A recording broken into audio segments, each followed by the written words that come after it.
New research suggests that people's brains are being contaminated by tiny, potentially toxic particles of air pollution. The particles are made of iron oxide and are magnetic. The published reports suggest they could be linked to diseases like Alzheimer's. It's estimated that air pollution kills 6.5 million people a year.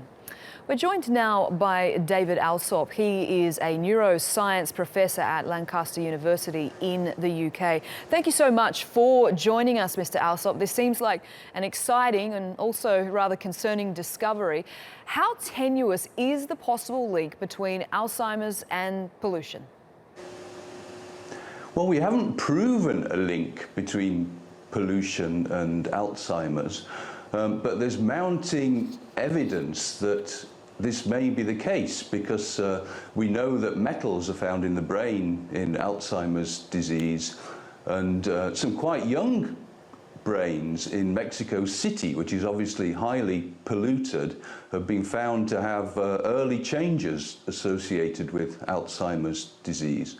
So although there isn't a proven link, there are some very suggestive information out there that there may well be a link, and it's certainly worth investigating in the future.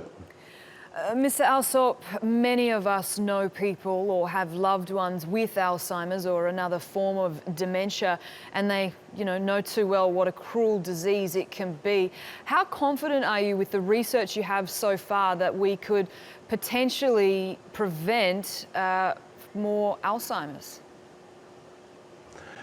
Well, a lot of drugs have failed recently in clinical trials for Alzheimer's disease, but very recently there have been some promising avenues of research. So it looks as though things are moving towards detection of the disease very early on and intervention in the disease. So it looks as though we won't have a cure, but we may well have a treatment in the not too distant future to catch the disease very early on and to stop it from progressing.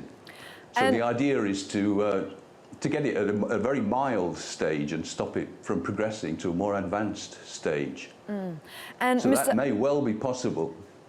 Mr. Allsop, your research not only has a potential link to Alzheimer's, but other brain dysfunction. So anyone watching this right now or who is aware of the report, what would be your recommendation? Do people need to stop exercising near buses, or what can they do to prevent any sort of harm? Well, I would obviously avoid exercising, running in areas of heavy traffic pollution, because you will be breathing in these particles. They're very, very small, tiny particles, only about the size of a virus, and you can breathe them in and they would get ready access to the brain. So you can breathe them in through your nose, and then they go straight into the olfactory areas of the brain, and then they could spread to different regions of the brain. So I would just avoid areas of heavy traffic pollution, because diesel cars in particular would be a source of this magnetite. Sounds like the way forward is to move to a deserted island, which frankly I am all for. David Allsop, thanks so much for joining us.